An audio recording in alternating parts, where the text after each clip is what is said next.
Call to order. The governing board meeting is called to order today at 5 p.m.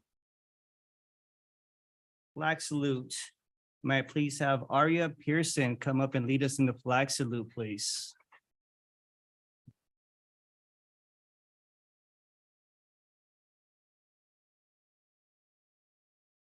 Please stand, ready, begin. Pledge of allegiance to the flag of the United States of America, to the republic for which it stands, one nation, under God, indivisible, with liberty and justice for all. Thank you, Aria. You did an amazing job. Roll call. Let the record reflect that all members of the governing board and administration are present. Approval of agenda. It's recommended that the governing board approve the agenda of September 12th, 2022 governing board meeting. Do I have a motion? A motion. Thank you, Mr. Chong. I'll second. Thank you, Ms. Shedd. Is there any discussion? With no discussion, we'll move to approve this item with a roll call vote, starting with Mr. Chong. Yeah, aye. Ms. Shedd. Aye. Samad. Aye. And I'm an aye. Motion passes 4-0.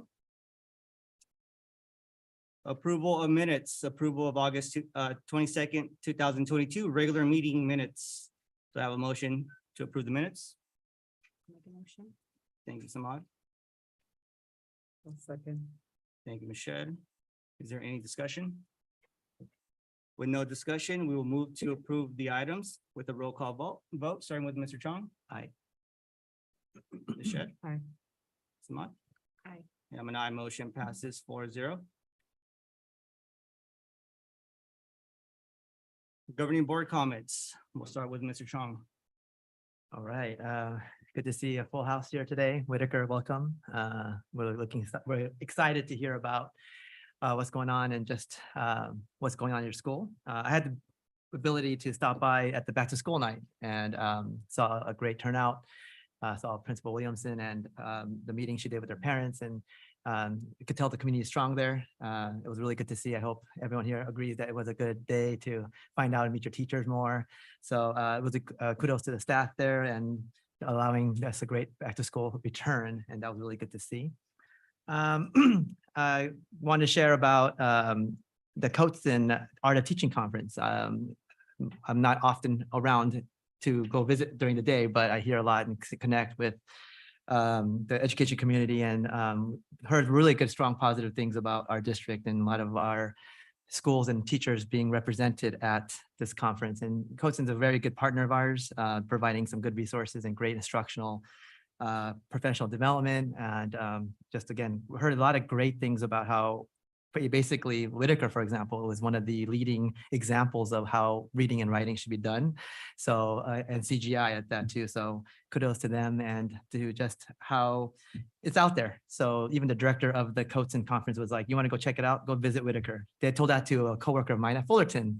So usually we like to hear a lot of things at Fullerton, but I was like, yep, Whitaker, definitely you got to go there. So just want to throw that out to you all, Whitaker, knowing that you're in very good hands when it comes to instruction. So that was really cool. I saw the Friday report, saw some great things.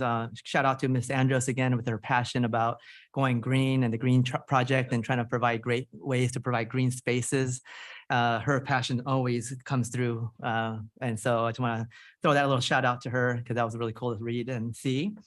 And also SOARS. I don't know if any parents here are signed up for that. I know that extending the school day for enrichment is something that's a priority by the state.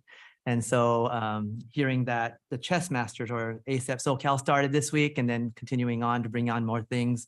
I have a personal touch in that in my district that I work for. So when I say my district, the working for, my district's here. But anyways, just want to say shout out. I know it's a really undertaking. So I know Director Huang is working hard to make that happen, and it's not going to go perfect, but I know that there's a lot of energy and effort behind there. So if you don't know what that is, please check out and talk to your sites or reach out to someone at the district to find out what the SOARs can do. And I think that's a great program. Another thing was, I know it's on our agenda today, seeing that there's a supervisor need for that program. And I think that's a very good call. So you'll see on the agenda later, but I think an academic program supervisor is a great need to support a program with pretty much a goal to support all kids in our district for that after school. So I think that's a great call to bring that in midst of the great resignation where it's hard to find people. So looking for good people to fill that is very important.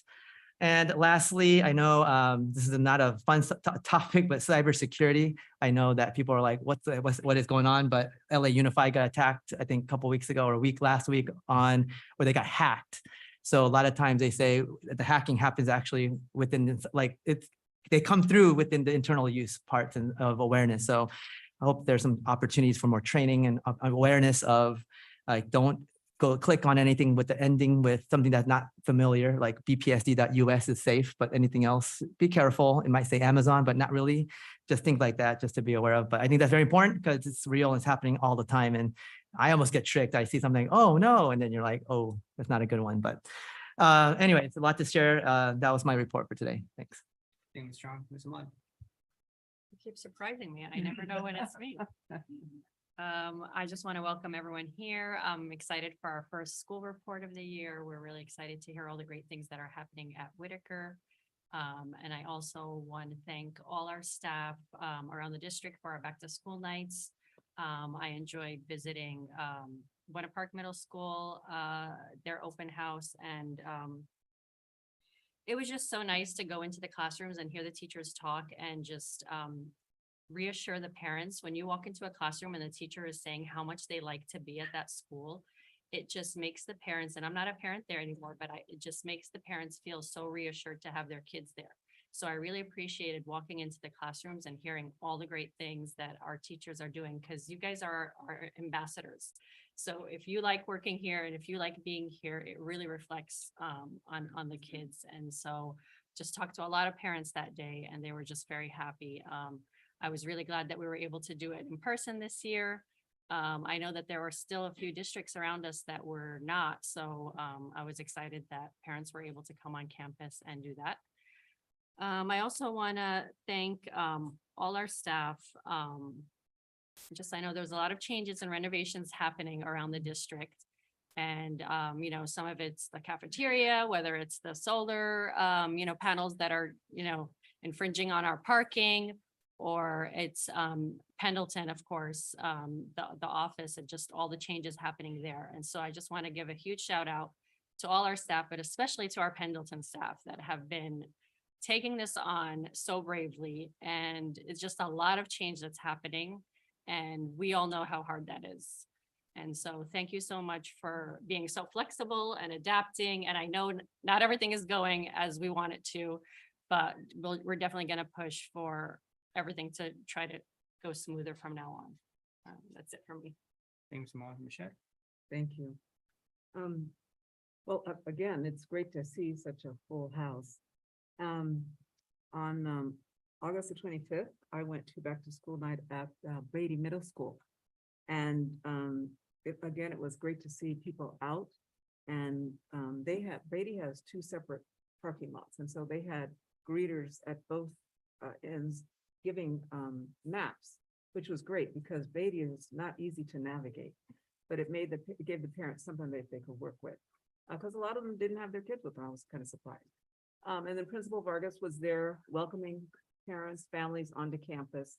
And it was just a very well-attended event and everybody was happy to be there. On the 31st, I had the California School Board Association Board of Directors meeting.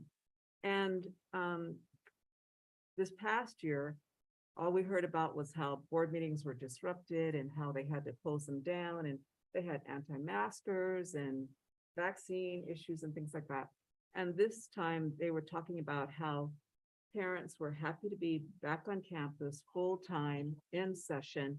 And it was just a totally different climate. And so it was like everybody could take a deep breath, and just enjoy the new normal, I guess you'll say. And so that was a good meeting overall. On the 1st, I went to Corey's back to school night. And they had the parent meeting in the library, and it was standing room only. And again, everybody was happy to be there. The teachers were welcoming of the families and the students. On the 9th, I went to Pendleton's ELAC meeting. I actually went there on, that was Thursday. I went Wednesday because it was originally scheduled for Wednesday, but it was there Wednesday and Thursday. But I saw I saw the principal out greeting families, parents. I was glad to see that. And then, of course, I saw all the construction that was going on and how it impacted everything that everybody was trying to do. But I also saw how the teachers are helping the kids navigate through that. I walked through the warm kitchen and into the library, and I just saw the teachers taking the kids to class at the beginning of the morning and gathering them. And it was what can I say? It was reassuring to see that the teachers were helping the kids feel like things were working out. And so I appreciated that, because I know that takes effort, because as Doris said, it's difficult when you're working through all the things that aren't going the way you need them to go, right? But again, that's going to be temporary. We're working on that. Also, last week, I walked my twin grandsons over to Whitaker, and I saw Miss Williamson out in the parking lot, welcoming families. And that's just always good to see. It's reassuring to see the principal out there bright and early, and not only welcoming, but calling them by name. And it reminds me of that Cheers show where they said where you can go and people know your name. I mean, it just makes it makes a difference. And so it was good to see that. And I wanted to say also, he mentioned shout out Miss Andros, and I saw her during the summer at Home Depot, and she had dragged her husband out with her. She was getting stuff for the science things that she was doing at school. And she's such a trooper. And I know that she's exemplary. And I just thank all of our teachers, all of our staff, not just the teachers, because it takes all of us, right, to make things run smoothly. And I really appreciate that. But that's it for my report. Thank you. Thank you, Michelle. Well, welcome, everybody. Thank you for being here tonight. It's great to see a full house here. It's great to see students here in the audience and being recognized in just a few moments. All the Whitaker family community should be proud of all the work that Ms. Williamson has been done. It's doing and has been done at Whitaker. So hopefully all the baby sharks and mama sharks, papa sharks are all happy with all the work that's been happening at Whitaker. So you guys are in good hands. Ms. Williamson and staff, they've been doing an amazing job. Every time I go there, I always feel right at home, whether it's walking to the classrooms or I see Mrs. Williamson in the gardening with the parents, building that community relationship, those bonds with the parents and the students. I think that's crucial because that human connection is vital nowadays. It's very, very important. So welcome, everybody. With that being said, hopefully everybody's getting through this massive heat wave that's been going on. I know it's been really, really hot, but I'm glad we're trying to weather it as best as possible. You know, despite all the modernizations and all the school sites, I know every single staff member, they're doing their best to protect our students from the heat, but they're also creating a positive learning environment for everybody on school sites. So thank you to everybody for the hard work that you're doing, because I know it's not easy. I also appreciate seeing the COVID-19 health and safety protocols in the Friday report. I know how important it is for students to be in the classroom and for teachers to also be in the classroom too. I know 2 of my daughters were sick by the end of the first week, and they tried to bargain with me that they were okay, and it was non-negotiable for me. You know, they had to stay home because we do value their safety and their health and safety, but we also value the health and safety of everybody on campus because that affects a lot more people than just them. So it was non-negotiable. They were out for a whole week and picked and screamed, but hey, it came down to a safety matter and health issue. So we wanted everybody to be protected. Also do appreciate the Department of Education working with our district with topics such as suicide awareness, student safety, wellness prevention and intervention. trust me, those are all loaded topics and they're highly sensitive. But I know Dr. Simonowski and staff will do a great job carrying those conversations, delivering any content, any communication that is needed with those conversations that do come across. Also, congrats to Ms. Ortega, Ms. Leota for being selected to be speakers at the upcoming Association of California School Administrators Conference. I could have just said AXA, but nobody would have understood what that means, right? So I had to give you the real definition on that.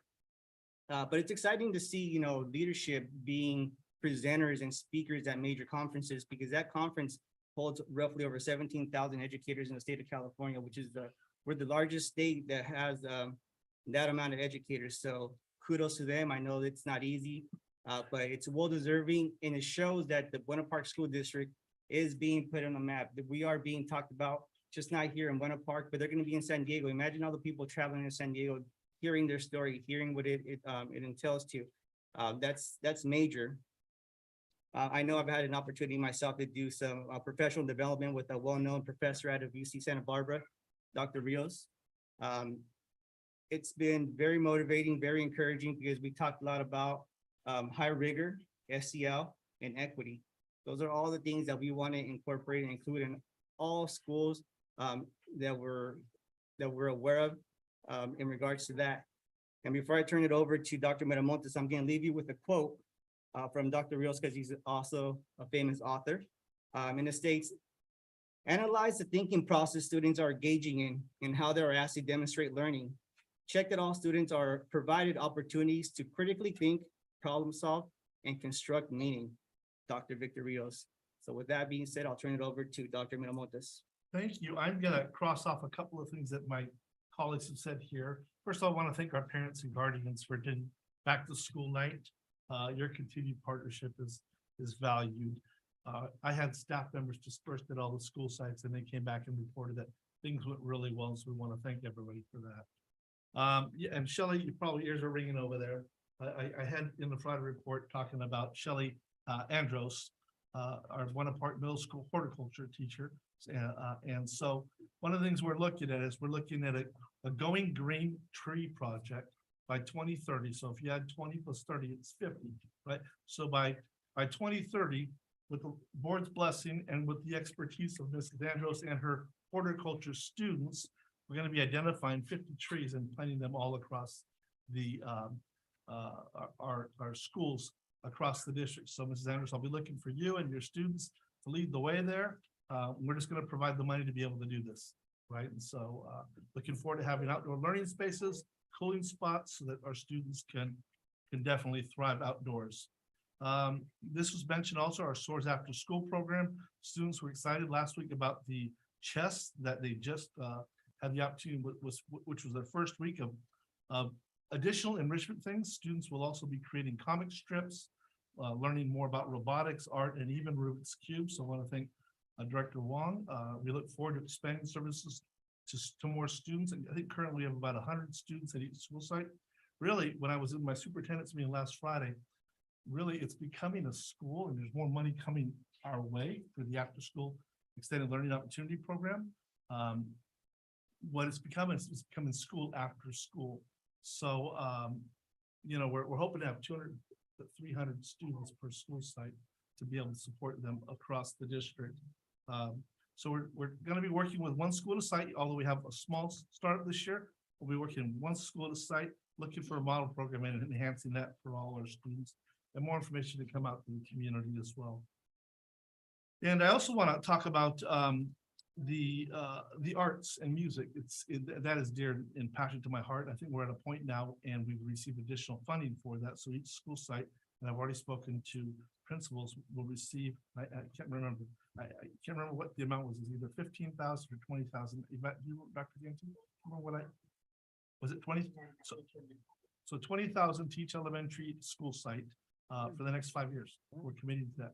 I know that the board has been pressing me and saying we need to find the money, and we've really done a great job. And I want to thank our chief financial officer. But when I met with principals last week or the week before last, and talked about the expectations for this school year, each school site will receive $20,000 to enhance the arts across the schools. So I know some principals have already talked about ballet folklorico, others have talked about drum lines. So teachers be looking at your principals and I'm sure they're gonna ask for you guys. And I think we're looking at Arts Teach, the Leadership Center and Orange County Department of Ed to sort of help lead that process. But I'm excited about getting that up and started. And then lastly, I want to welcome our Whitaker Sharks and parents and our students. And this is why we're here. It's all about teaching and learning, but more importantly, it's about your students and our families working together. So thank you, parents, for being here. As soon as we're done with your presentation and your certificates, everybody always goes back to their seats. You're welcome to go home. Let kids go home, take your families, go celebrate. And this is really your night to honor your kids. And that concludes my report. Thank you, Dr. Miramontes. We're moving on to programs and reports. Dr. Miramontes. Sure, I'll turn it over to Mrs. Williamson and the Whitaker Shark team.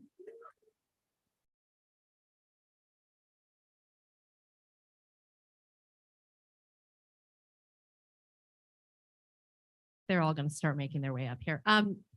Good evening, board president, board members, Dr. Miramontes, district staff members, guests, and of course, our incredible Whitaker staff and community. It is truly an honor to be here tonight to highlight just a few of the things that are going on at Whitaker. Next slide, please. Our school community is definitely growing. I'm happy to say that in the times of declining enrollment, Whitaker is not that school. We currently have 632 students. 82 are our wonderful SDC students. We now have 18 preschool students ages 2 to 4, 34 classified employees, 30 classified employees. And due to all of this amazing staff, we have the gift of our SPED site coordinator, Dr. Eddie Hernandez, who you will be hearing from later. Next slide, please.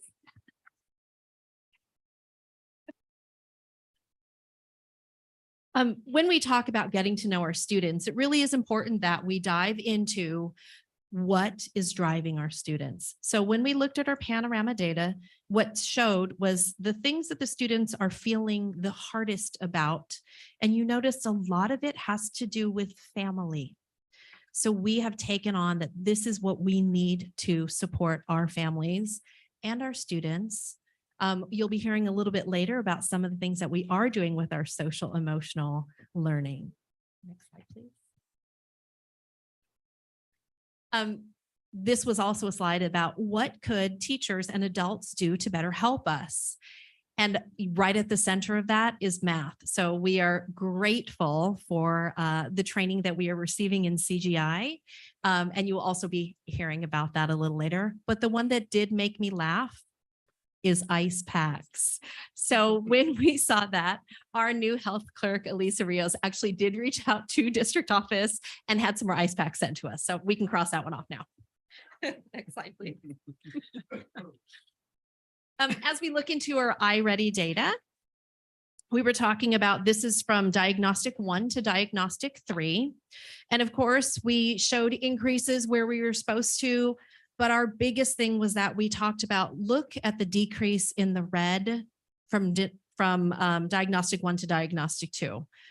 And the increase in the green. This shows that our students, our staff, our families, that we are all working to better meet the needs of all of our students. And then we look at our math data. And again, we continue to struggle a little bit in math. So we are so grateful for our CGI training. But again, the decrease of the red and the increase in the green is something that all of us should feel very proud of.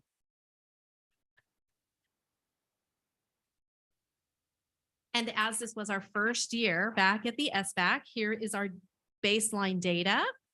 And when we were discussing this with teachers and looking at it, again, we know that through our focused professional learning communities, data discussions, meeting the needs of students and families, that this is our starting off place. And we're excited for the progress that we'll see at this year.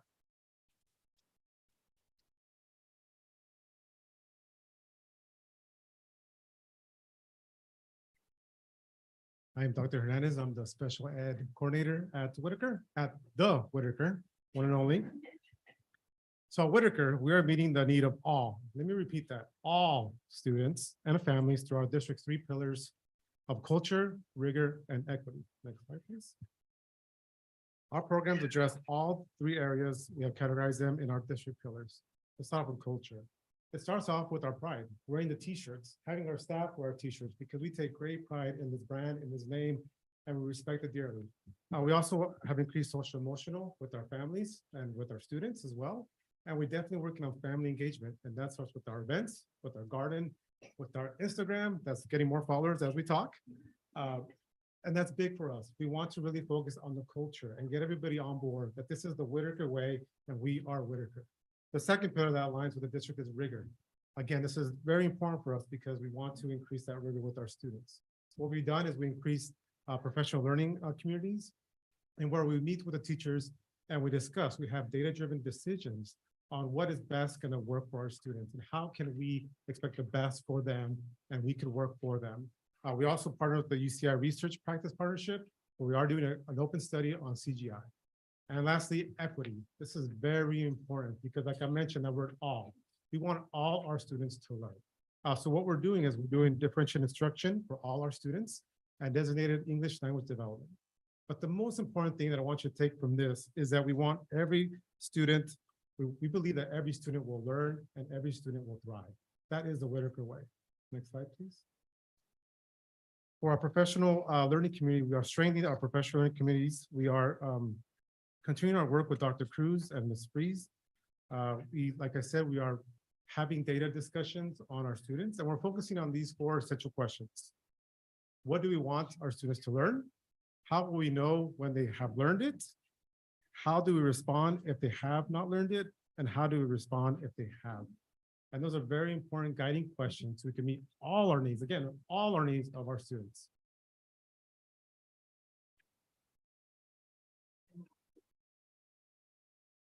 Hi, I'm Heather Grethy, and I'm here to talk about differentiation and how we differentiate our instruction. We do that through Readers and Writers Workshop, through the Math Academy, and also through our CGI instruction. So we have the opportunity to assess the kids on or where they are, and then move them forward and keep moving them on in their learning. This also shows further dedication to voice and choice for our students.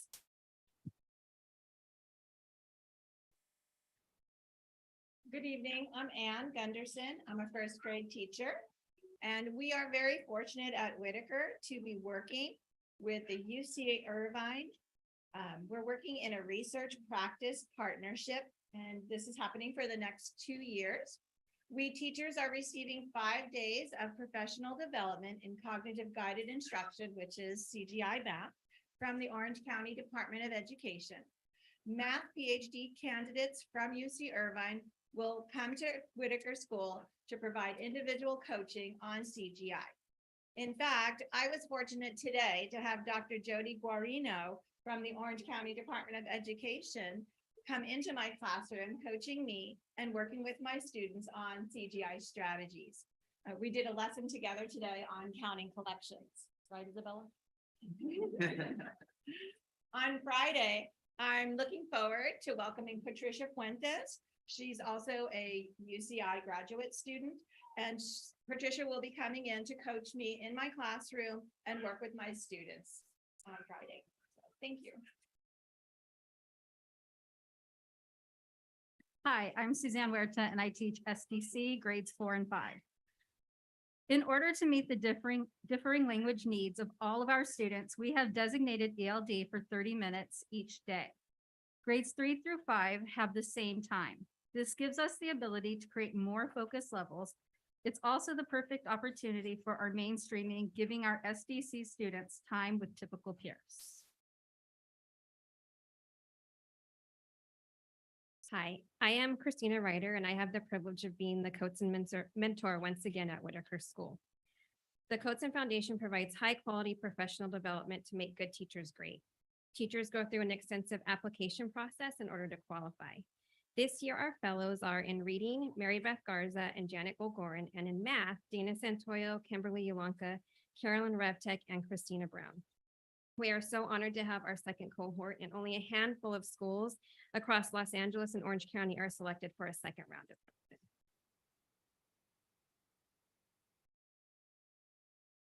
I'm Katie Del Rey. I teach kindergarten, first grade combination class. And I'm part of the PBIS team at Whitaker. We pride ourselves on our ability to build strong relationships. We understand that for each student to thrive, we need to teach the whole child, and this begins with building their social emotional skills. We are grateful to have our full-time counselor, Mr. Deog, who is teaching our new Character Strong curriculum. Our PBIS team meets to plan activities and events that reinforce and rewards positive behavior choices. SOARS, our after-school program, now supports students from TK to grade 5. Hi, my name is Angela Cho. I am the new TK teacher at Whitaker. And one of the many things I love about Whitaker is the family engagement.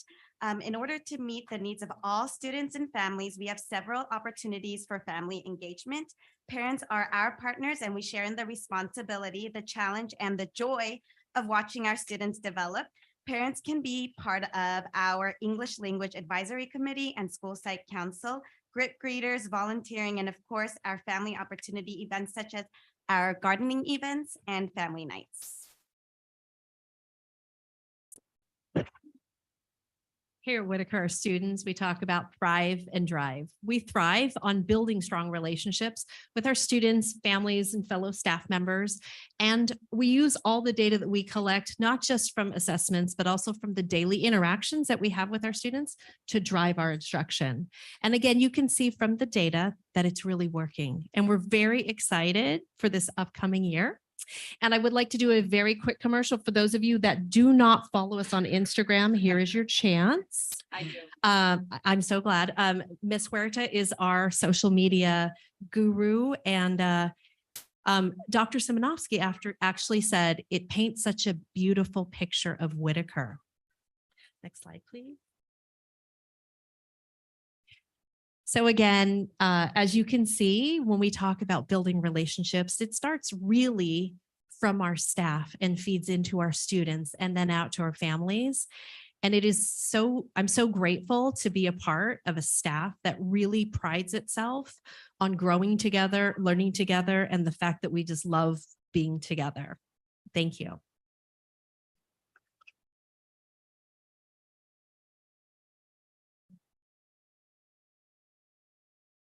I have a comment. I think, thank you for that report. They say you can't like fake it, it's always. And that picture, last picture shows just the genuineness of the family that is Whitaker. I'm an educator myself, and, data is important, but I think people have to recognize like that data was for kids that went through COVID, first, second, third grade. So to see that growth, to see where you're headed, that's very important. But more importantly was a great job by everyone just coming up to represent what's happening as a family, what's going on. I think hopefully the families here and the students all feel, I think, that love and care. I think it takes a village, and definitely the village is strong and the village is real. So I was very happy today. I mean, that just filled filled my bucket. I appreciate that report, and I just want to say good job to your family. Any other comments? Thank you. Great. I just want to say thank you for the report. It was great. Thank you for heavily involving rigor and equity at the school site, because it is important to challenge our students. It is important to, despite whatever challenges are going on around us or at the site, that we can navigate and maneuver around them in the best possible way, while still challenging our students, while they're still feeling safe, and everybody's still all around getting a good education. So thank you for incorporating that in today's report, and also incorporating it into the schools and families. You really do have a great leader here, Ms. Williamson, and the community there. So you guys should all be very proud of what's going on there once again. So thank you for that report. Sure. So I'd also like to say,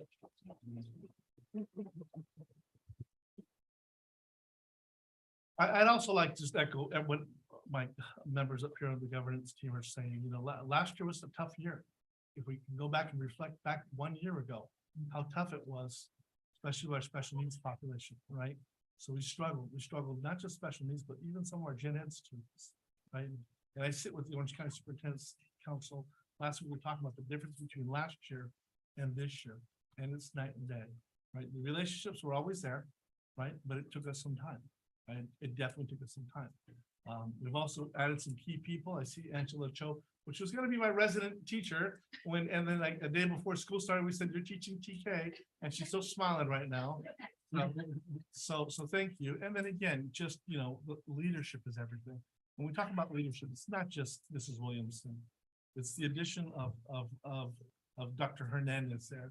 It's Christina Ryder saying, I'm gonna lead that second group of cohort teachers. And then other teachers stepping up and saying, I'm gonna try for this next round of coats and leaders in the classroom, and providing that opportunity to support their staff moving forward. So Whitaker, again, like the UCI thing, that's not a required thing, but it's something that's gonna make better for our students. And so I want to give you guys a lot of kudos for doing what you're doing. Again, Stephanie Williamson, thank you for leading that school. Dr. Hernandez, thank you for being that right-hand person, right? We talk about not necessarily being a special ed coordinator, but being like the AP.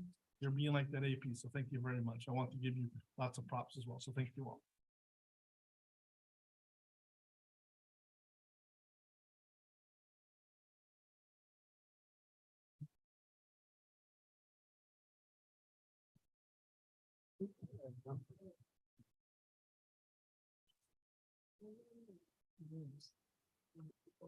All right, the moment you've all been waiting for. Ladies and gentlemen, thank you for coming tonight. This was a very, very difficult decision for our teachers to choose just one or two students from each grade level. I'm not going to say that there was fighting, but there was definitely arm wrestling. So it was extremely difficult for them to think of just one student. So what they did is they actually also went back to the previous year's teachers and had a discussion as well. We are so proud of these students who show respect, responsibility, and ready to learn. For representing our 5th grade is Sophia Garcia.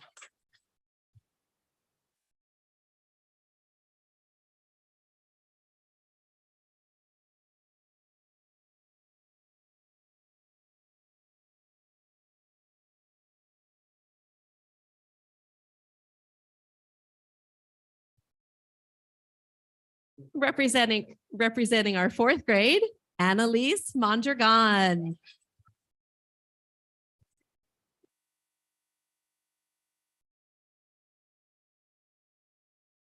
Our 3rd grade representative, Nicodemus McKenzie.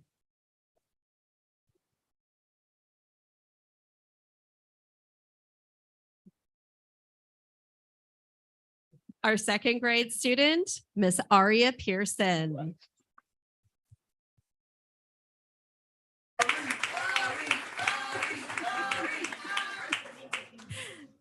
Our 1st grade student, Isabella Ortiz.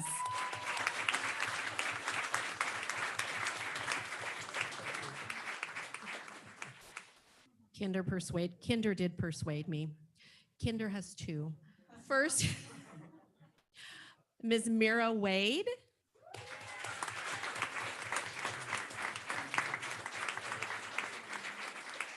And Miss Aria Martinez.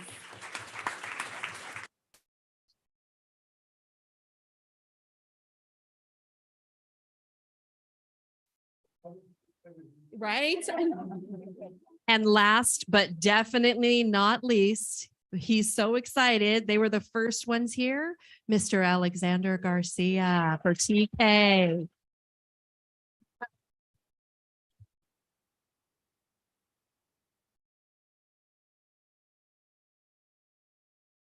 Get a quick picture with the board and then more importantly, get staff up to right after this. Okay? Good job, boys and girls.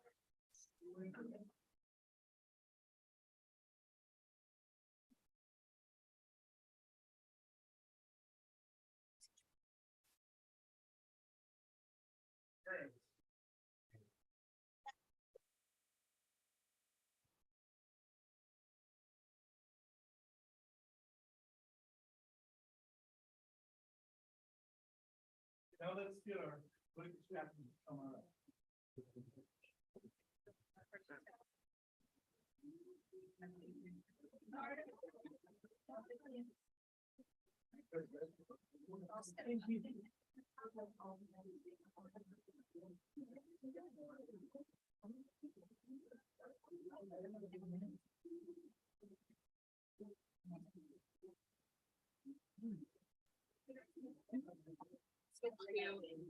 There's that, they don't talk back.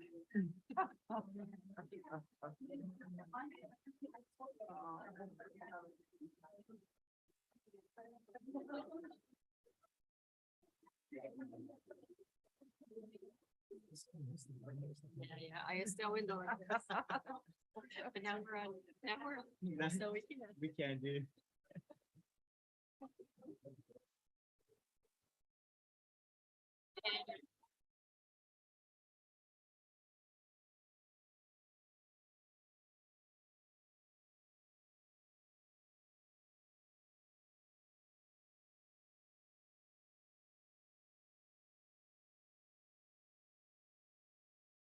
Yeah. You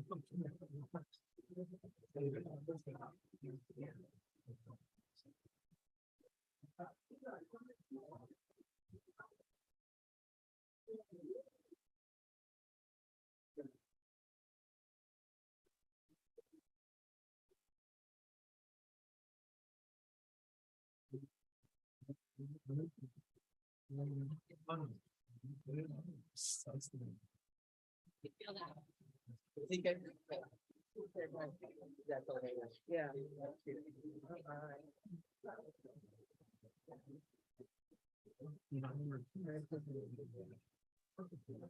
Yes, that's great.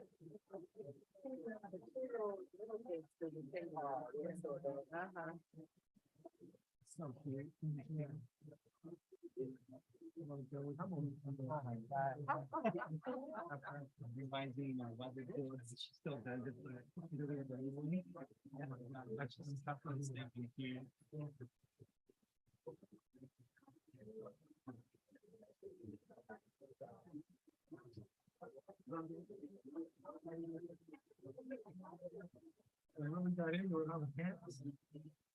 How it should be. That's a good community. Oh, yeah, definitely. We build the culture.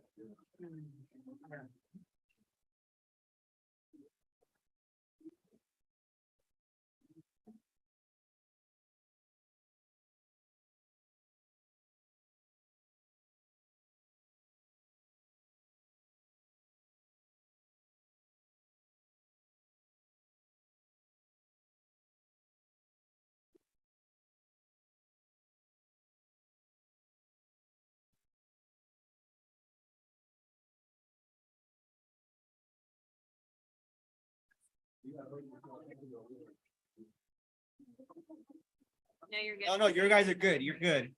Enjoy it.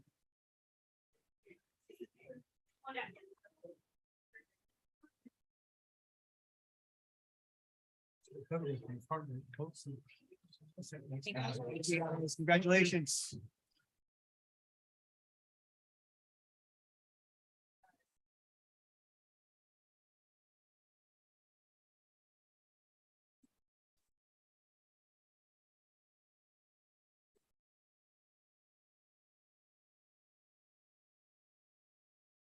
There's a walkway.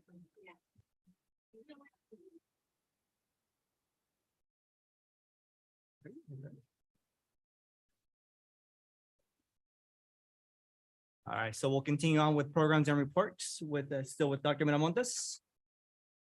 Yes, now we've got the district data report that's going to be presented by Dr. Vivek Cantu, our Chief Academic Officer, and Michelle Centeno, our Director of Curriculum Instruction. Dr. Cantu? Thank you.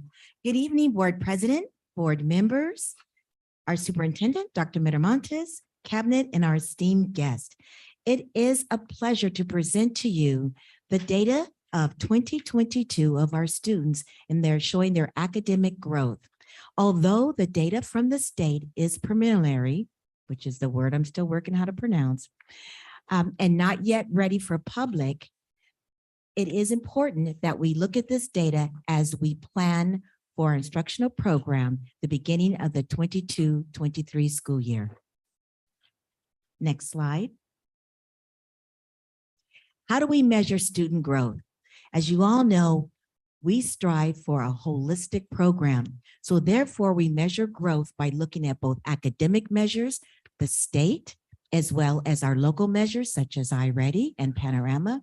And also we meant to make sure that we look down toward and drill down toward our formative assessments, which could be ongoing classroom assignments, as well as interviewing our students, taking surveys, as well as being attentive to our teachers in their areas that they feel successful in and want additional support. So as we look at the data, it's important to realize and to remind ourselves that we strive for an holistic, interdisciplinary view of our students. So let's move forward with looking at the data. Next slide. Big numbers. Data is to share and to celebrate. Our teachers have worked hard, as we already said, coming back from an unusual year, which we thought would be normal. There is no such thing as normal. So our new normal was coming back and making some accelerated gains. And these big numbers show those gains. Next slide. So you're looking at some areas of growth.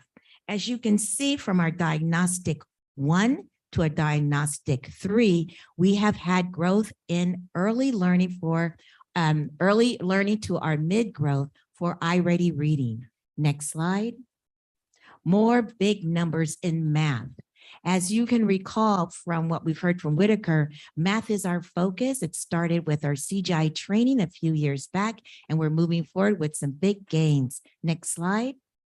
As you can see through all grade levels, our Ks are really holding their own with those numbers of math moving toward first grade all the way. You can see consistent through our elementary and middle school. Next slide. Again, we strive for a holistic program. And so now we can look at our Panorama data. Thank you, Dr. Cantu. As you just heard from our Whitaker presentation, and many of you just shared yourself, when we look at students, we need to look at more than just the academic data. So it's so important that we did, in fact, create an LCAP goal around social emotional learning. So how our students feel at school or with relationships with supportive adults is another important piece. And so here you'll see spring Panorama data for grades 3 through 5 and 6 through 8. And this shows that students felt very favorable about the relationships that they have with supportive friends, family, and adults. Next slide. There it is. Backwards in my slides. I was wondering where this great number comes from. This next number that you see here, talk about big numbers. This is the number of English language learners that we reclassified this past year, 135 students, which means that these students have met the requirements that the state sets forth, as well as our district criteria for reclassifying. And that means that they are as fluent as their English only speaking peers. So this is a very exciting number for us. We hope to see even more this year because we will be offering 2 opportunities for reclassification this year. In the past, we've only done 1. This year, we will be looking at students who are ready for reclassification in the winter and at the end of the school year. We'll take a look at more reclassification data when we look at our CASP data in just a few minutes. Next slide.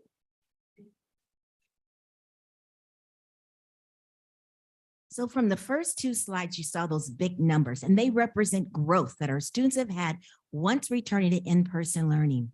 As we go forward with the data points, we'll be looking specifically at academic data for reading and math for our students, for our state test, as well as our local measure iReady. So we've got 2 tests that we're looking for growth in. And those 2 tests can be represented like 2 cars. One car, you're comfortable, you get in, it's your car, you drive every day to work, those days where you don't even know how you got home, because the car is comfortable. You know where all the buttons are, you know how to find your favorite radio station. You know, if it's raining, how to find that those wipers going that you hardly ever use, but you know where it is. You know how to adjust that seat so you have just right, comfortable, moving forward on your way. That's kind of like iReady for our students. They're used to it. They take iReady 3 times a year, even during distance learning and our year coming back. The other car kind of represents our state testing, CASP. It's not a car or an assessment that our students have taken for a while. Some of our 3rd graders have never had experience with CASP. So it's like that car that, you get in, you had to rent either for a vacation or because your car's in the shop. You're not quite sure where the buttons are. You don't know how to adjust the seat. You're not sure if you're rolling down the window next to you or the one behind you. And you're kind of that driver that you see with the wipers going and there's no rain. That's the way it is for our students taking CASP for the first time. It's not that their learning isn't there. They're ready to show growth on iReady. It's just they're in a new vehicle or a new tool to measure their growth. A little bit uncomfortable for them. So and that's why you can see there is some learning that's easy for our students to show in their iReady data, our iReady assessment, because that's that comfortable vehicle.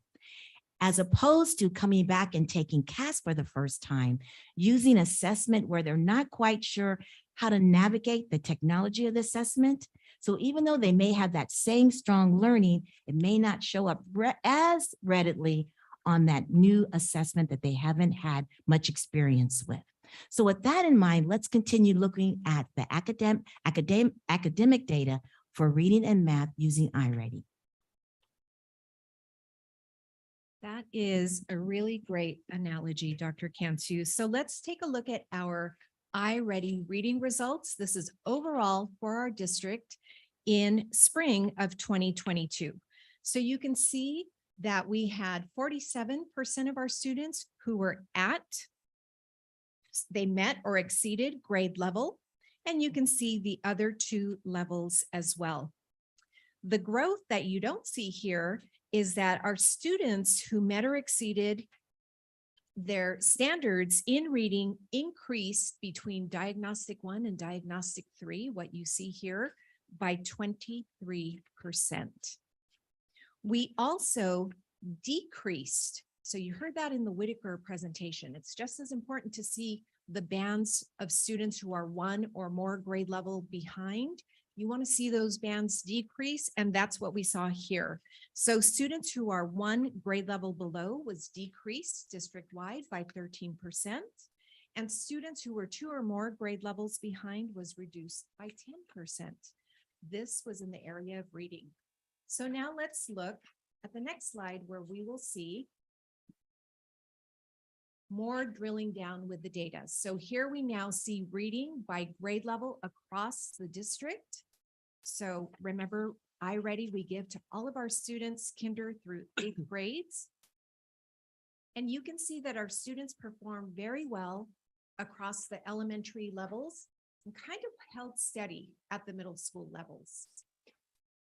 To the right, you'll see our overall reading scores by school site. So all of our elementaries and our middle schools. Next slide. Here you see the same thing for math. So again, take a look at these big numbers. 42% of our students met or exceeded grade level expectations in the area of math.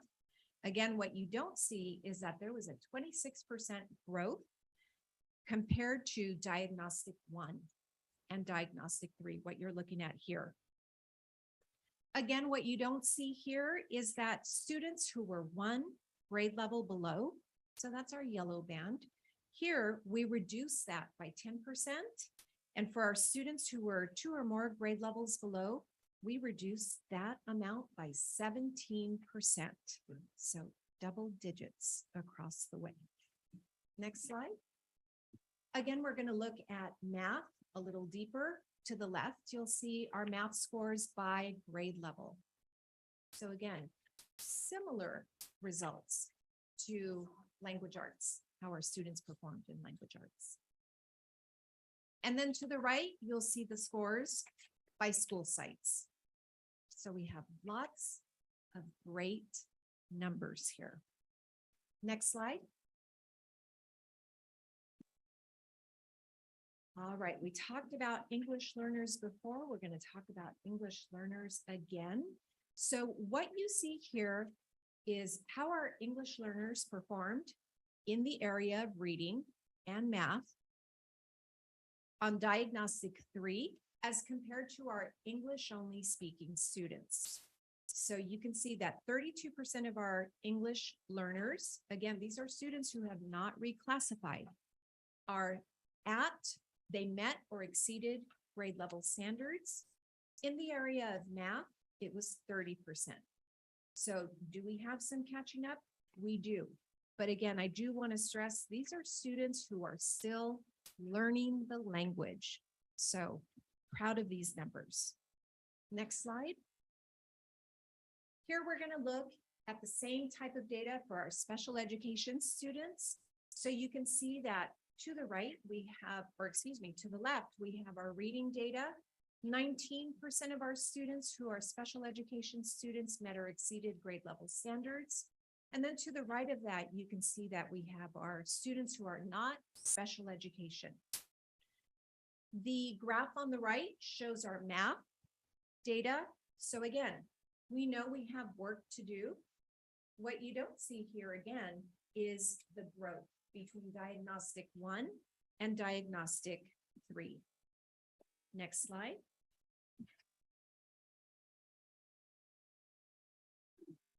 What you see here now is that growth between Diagnostic 1 in the fall and D3 that we took in the spring. So take a look at the numbers here. You can see that the green met or exceeded bands are increasing, and you can see that the bands for students who are 1 or more grade levels below are decreasing. So that's just as important. And we have that data for reading and for math. Next slide. So we also wanted to give you a little bit of context by which to compare the iReady data that you just saw for our students here in our district. I'm going to focus on the graph on the left side. So the reading, the first column that you see on the far left, this shows the national norms for all students across the US who took the iReady diagnostic in reading during the last typical year of instruction, which was 1819. So you can see how students perform there. That middle column shows, again, national data for students who took the iReady diagnostic in spring of 21-22. And to the right of that, you will see our students, our Buena Park students, and how they performed compared to students nationally. So here you can see 47% of our students met or exceeded grade level standards in reading as compared to 51% across the nation. Same on the right with math scores. So again, we are growing and we are very comparable to national scores. So that gives some great context as we now move into our CAS data. Dr. Cantu? So let's move out of that comfy seat that has our imprint all ready to go into that car that's kind of new to us. Now, the CAS scores or data is one that cannot be compared with any other year, and the state recognizes that. And they're calling this our baseline or our hold status year. So our quest and our challenge is actually to keep our students moving from this point on in our state CAS assessments. It's also important to know that at this point, we do not have data for our subgroups. But we really do want to thank our coordinator of assessment and accountability, Natalie Binda, because she took the data that was just list and list of students, and she actually did a deep dive into that data to do some of our subgroups specifically for our English language learners, because we know that looking at our goals for our district for the school year is to make sure that we continue to have our EL students, our English language students, to grow at the same rate of our English only students. So it's real important that she took that time to look through, our close to 4,000 students and their data to make sure that we can lift some of the data of that important subgroup so we can start to plan and move forward in instruction.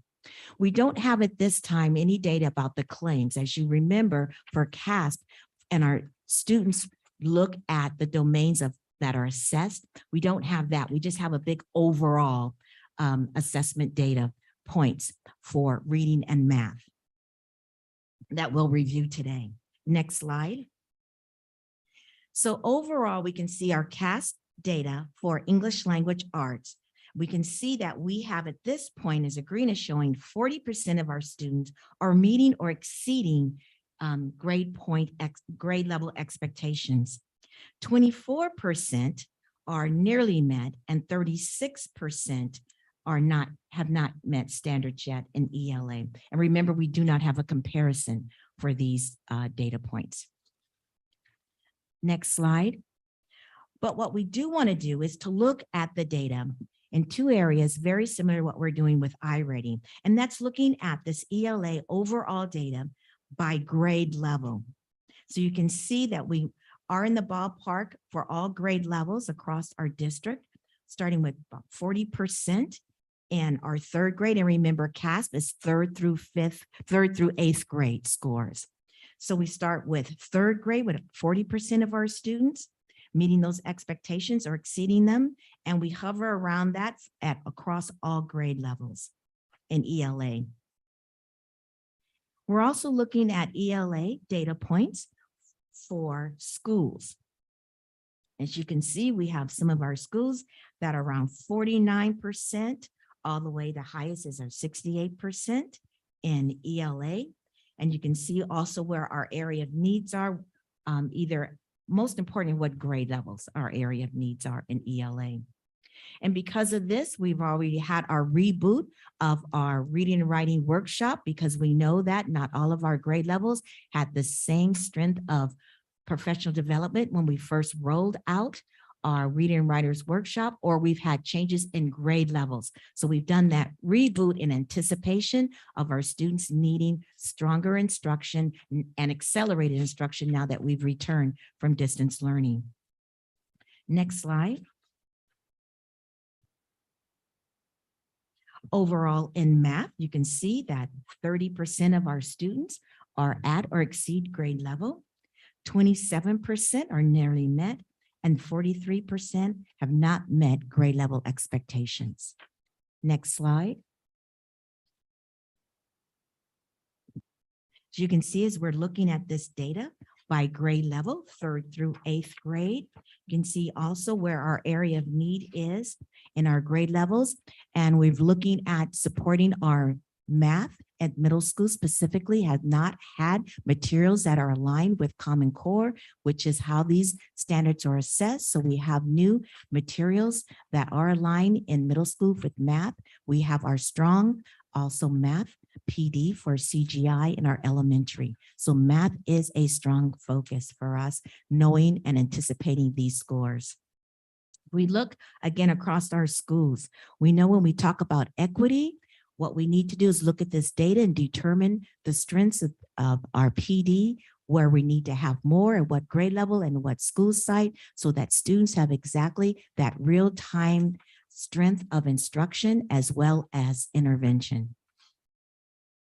Next slide. As I said before, we have not yet gotten from the state subgroup data, but as I said, our coordinator of assessment and accountability was able to drill down and looking at our ELA and math scores for our English language learners, because that is our focus, as it is in our district plan and it will be in our site plans. As you can see that we have students that are compared to our English language students compared to our English only students. There is a great need for accelerating our English language learners in ELA. But remember, this data does not take into account what level the students are. So this data will include our newcomers, brand new to our community, to our state, to our country, as well as maybe some of our LTELs that we've been trying to move forward that have been at a level, middle level for over an extended period of time, as well as some of our students who are initially at the high level coming in to be assessed. So as we can see, we have some areas of growth in reading to capture and to meet our needs of our EL students. In math, we actually have a little bit of more growth in math. Math is more of a universal language, but again, when you're comparing our English language development students with our English only students, you can see that we are still having some need there. And this is why we've really put some capital into our designated ELD assessment as well as instruction. We've had a strong push with workshop and integrated, and now we have new materials that are closely aligned with ELD standards that we've rolled out last year and that have already started in all of our grade levels this year for designated ELD. And we really do think that will meet the needs of our students regardless of what level they're coming in on. Next slide. The research says that a student who is able to develop more than one language cognitively is strong in all academic areas. And our Buena Park students who have been reclassified are great examples of that research. So you can see on this slide is just our EL students who are developed English language at a proficient rate compared to their EL students. And they actually do score extremely high. So when we look at our EL scores, which we saw is an area of need for EL learners, once they are proficient in English language, they are scoring high. 60% of our students that have been reclassified are at or exceeds academic levels and expectations in language arts, and 60% of our students who have been reclassified, showing that they are now proficient in English language, are making the mark at or above grade level in math, according to our CASP data points. Next slide. So yes, we've got some big numbers of growth, but we also know that we've got some big movement and acceleration of our students for both English language arts and math. So as we look to see how we respond to the data, because that's really the true quest that we have, is not just knowing what our data points are, where our students are, but how are we responding? So we have a new mantra, 369. We're asking that teachers, schools, and district level folks be very mindful of not just the big growth numbers on these standardized tests, but our formative assessments are where our heart will lie this school year. So every 3 weeks, we're asking our teachers to take a look at their formative assessments. Every 6 weeks, departments or grade levels looking at formative assessment, and every 9 weeks, district-wide looking at those data points so that we are monitoring and adjusting core instruction, our first best instruction, as well as our interventions. We want to also make sure that our teachers have ample opportunity to dive deep into their content curriculum, focusing in on our English language learners, as well as our special education students. We've already purchased some curriculum for our special day class and our RSP teachers that are closely aligned with strong intervention points for ELA. And we want to make sure that we're doing the same for all of our students. So we're going to have targeted intervention during the day and after school instruction. We want to make sure that we have at our middle schools instruction, or what we're calling bell-to-bell instruction, with our block schedules, so that students have rigorous learning from the time they sit down to the time they get up at the end of that block. And we're partnering with OCDE to make sure that our teachers that are teaching core curriculum at the middle schools have an opportunity to work with some experts on planning and identifying targeted instruction for our core curriculum, which unfortunately we haven't been able to provide for our middle school teachers for quite a few years. And now that we have some additional funding that's specifically for core content, we are giving them an opportunity to plan, to analyze, and to adjust their curriculum with experts, leading the way, facilitating with our partners in OCDE, and also with our administrators at the middle school. They are now each have been identified as a curriculum lead for our core instruction at middle school.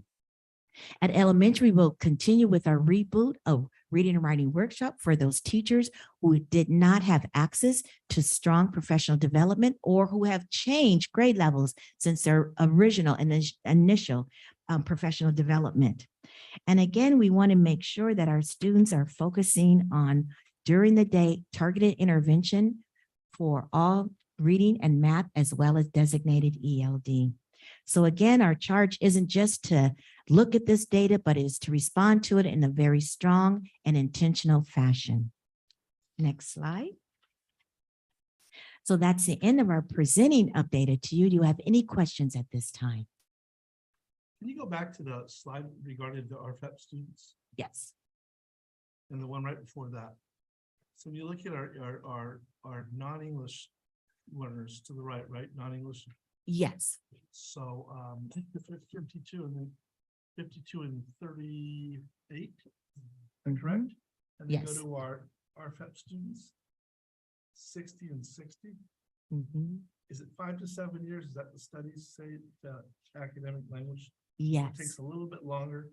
So we know that the longer kids have ELD starting in, well, for us, it's gonna be fantastic because we have kids starting down preschool, 2-year-olds, Yes. right? So the longer kids are in school, the more opportunities they have to learn language, right? Language is Yes. very difficult. You learn it by using it, Yes. right? And being strategic about it. And we do have a district-wide focus besides our 3 pillars of culture, rigor, and equity. It's really drilling down to our students being able to orally and in written and oral communication with precise language. So we know that our students develop great playground language and starting to solve problems on the playground. And now we want them to be able to use with proficiency our academic language, not just in their oral development, but also in their written. We know if we can say it, we can write it.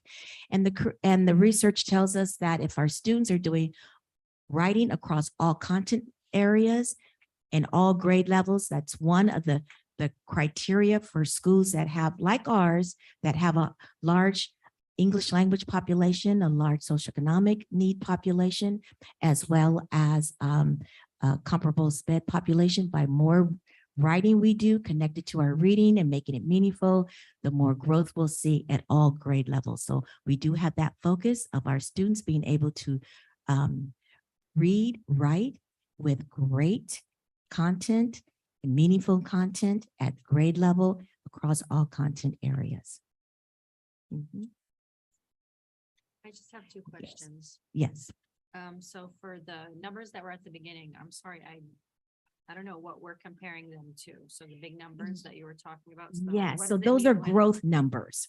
So so- K41, is it like a percentage or Yes, those are points that our students grew in the iReady assessment. so all kindergartners? Yes. No subgroups. No subgroups for this data. Yes. Okay, so these are Mhm. points. Overall growth points. And they're not from a certain number, just growth. Yes, overall growth. And then my second thing, it wasn't really a question. It was, I was comparing, I love these numbers. I'd love to just compare, but I'm looking at like our iReady reading, our spring reading by grade level. And then I'm looking at the CASP spring ELA by grade level. And it's basically the same thing. They stayed, the numbers are very similar. They are either higher actually in the CASP than iReady or the same. And it was just the grade 3 that actually went down significantly. So maybe just, Focusing on that area. focus on what happened there. Right. And then for the math, I noticed our middle schoolers are really hurting. Are needing Ah. some need. And that's why we brought in the new math materials, the ready math materials. And also they have ongoing professional development, both learning how to use the materials and analyzing data and readjusting their year-long plans. Yeah, I know. I Mhm. mean, with the 2 years on Zoom or the year and a half, I know, I'm sure that affected, but I'm just thinking about these kids when they get to high school, just how hard that's gonna be for them. And I have to say that iReady is really working diligently to make sure that their assessment is comparable to the state assessment so that we can be sure as we're looking at D1, D2, and D3, it is a trajectory of how our students will do on the CAS. Well, no surprises. It seems Yeah. the English one is a little bit more similar than the math. Mhm. Yes. There's a big discrepancy. Thank you so much, and thank you, You're Natalie, for welcome. doing that for us. I have a Yes. clarification too. So are they going to release the DFS data when it's official? This is preliminary. Yes, we're looking at the end of fall, and we've been trying to determine when fall is, the end of fall is. We've been looking for that data. It hasn't been public. It's not made public yet, but we were kind of given permission to share with our governing board and with our teachers so that we can make those instructional plans. But we're hoping October, November that we do have disaggregated data. Just a reminder, right? Because we're going to, on our dashboard, it's going to show up based on our growth, not based on percent proficient. This is Correct.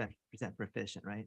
Yes. And so we want to make sure where our kids are starting at and how much they grew rather than what percentage proficient are you or not. And Yeah. Exactly. So I it guess is a growth. better- Yeah. And the dashboard will be going back as it did pre-COVID, distance from standard. So we'll be comparing our students from where they are close to standards or exceeding standards. And that's why we presented the data today at or exceeding standards. Yeah. And I just want to clarify that because I know it's been a while, Yes. but we're measured on our growth, not on our proficiency only. And Correct. I think the data looks really good to start with, considering all things what we went through. So Mhm. this just shows all the data, the work that staff and admins and district have done to at least try to like maintain and like propel on Right. all circumstances given. So I just want to, yeah, thank you. That was a good report. Thank you.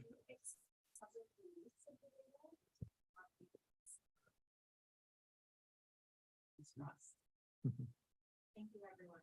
Thank you. Yes. Oh, Michelle has One more? I did have a Yes. question, I'm sorry.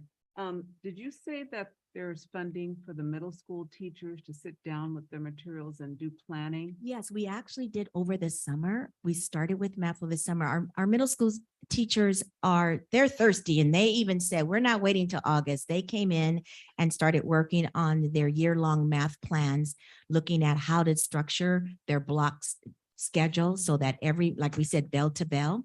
We also have we've already done, in August, we started off with all core content, including PE. Everyone had standards, had specific training for their core subjects. We've already come back and done social studies because we do know that the social studies is one that we want our students to develop in, just as the science. They will have their content specific as well as ELA and math. So we really are focusing on the middle school as well as elementary. We're refocusing on middle school. So yes, they have time with our consultants as well as planning time. And then I'm looking at the number of reclassified students. Below the 135, which is a fantastic number. It says plus 15 students reclassified in the previous year. Is that only 15? Yes, so I'm glad that you brought that up. So that number is the number of students that we reclassified during the 1920 school year. And if you recall, in March of 2020, we closed and Yeah. testing was shut down completely.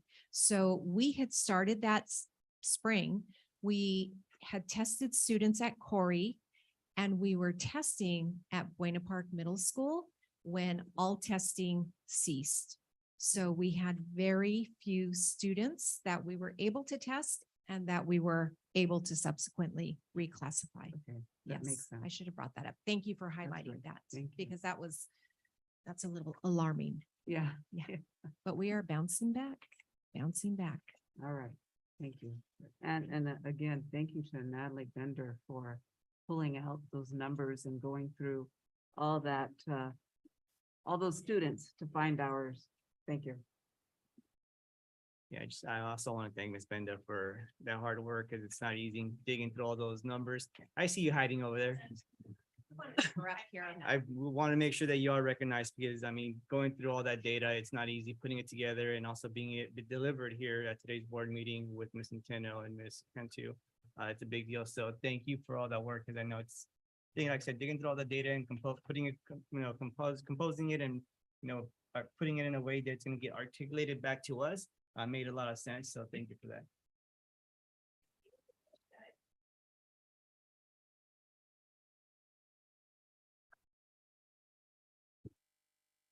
All right, our next program report is facilities and modernization update from Tim Spencer from Teleview and Mike Magoo from District Office, our Chief Operations Officer.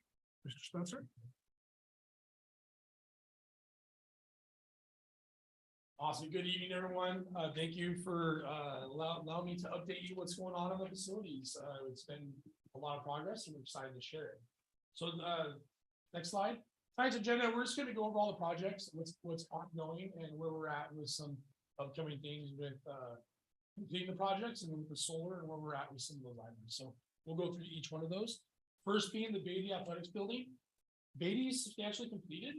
Right now, we're just waiting on a couple of items that we talked about that are delayed in getting the material due to just procurement issues, mainly being the lockers, which we anticipate being delivered the week of the 19th.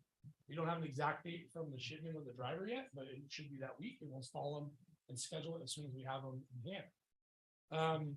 Punch list is ongoing, and we're completing some of the minor things that we are having the contractor correct. And we're just working through finalizing some removal, some scope, mainly being the marquee, changing that from the project over to the front parking lot area, and just getting some paperwork lined up with the closing out of some what scope the marquee's in, being the front parking over the main building. So right now, to date on that project, we have finalized about $86,000 of change orders. It's a little deceiving. I want to clarify, we are negotiating right now a big chunk of money being about $119,000 in review. $119,000 in review of items that we had them proceed on at the end of the summer and that we knew were forthcoming on the job. So it leaves us with about $95,000 of allowances in the contract right now. The next project is the playgrounds. Right now, the playgrounds at Emory. Okay, cool. Sorry. At Emory and Gilbert, we did have to reinstall the thicker underlayment to be able to pass the testing, which is the concussion test where the kid falls off of the slide. They have a standard. It's like a 30-pound weight falling from a 6-foot distance, has to be able to absorb so much of the shock. We did fail that first test, and that was the reason why they weren't open. We did redo the underlayment, and we passed Emory. And we're waiting for the last bit of material for Gilbert, that way we can reinstall that material, and then we're scheduled to have that test take place on Friday. On Monday, sorry. We do expect it. It's the same exact repair that we did at Emory that's being done over at Gilbert, so it shouldn't be an issue. Emory is currently open and the kids are using it, and we expect Gilbert to take place Monday, start of school. They should be able to use that as well. And then again, Corey Whitaker and Pendleton are pending the material delivery. I stopped giving you dates on here because as we know, those dates have been pushed back. So as soon as we get updates on the material being delivered, we will schedule and install the labor to install it. So here we just have a couple pictures of what's going on right now that I think everyone's seen this to date. The next is the NPRs. Punch lists are ongoing with the items that are ready pending the tack board, the nano wall, and the benches being installed. I do not have a material update. We do anticipate still receiving those mid-October.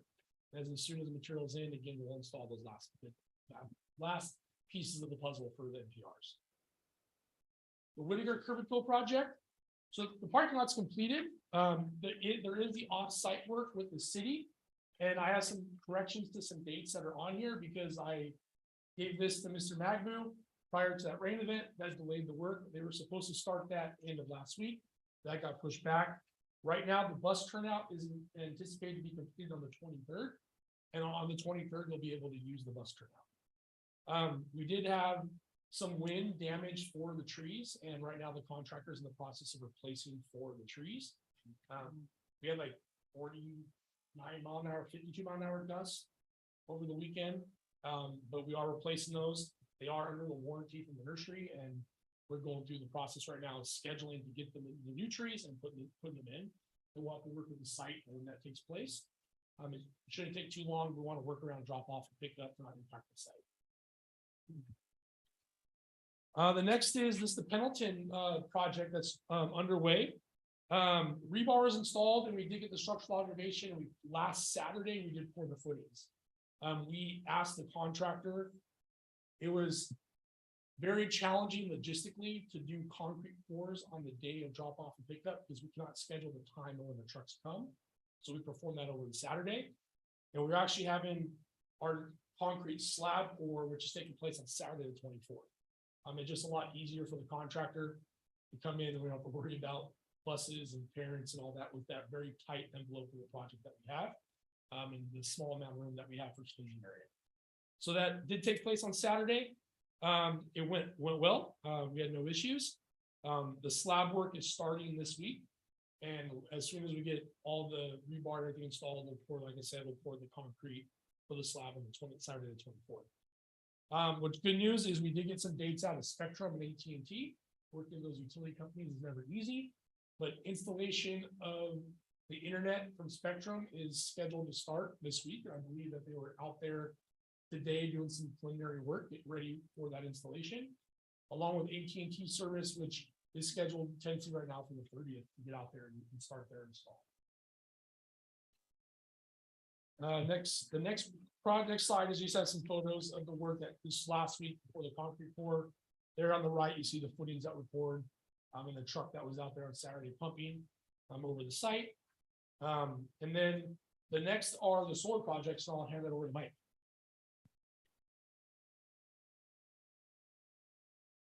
So the solar projects are actually happening at every single school site. The groundwork has been completed at Beatty and the Buena Park Middle School, with electrical connections are in progress right now.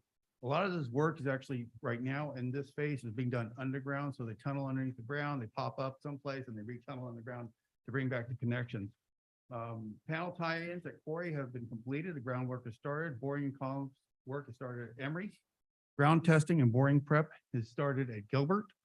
Fencing construction is scheduled for 9/19 at Pendleton and 9/26 at Whitaker. What happens is that as we go through, it's about 6 weeks for everything to get elevated and constructed. And then once they tie everything in, they have to schedule for a Saturday for a full 8-hour power off.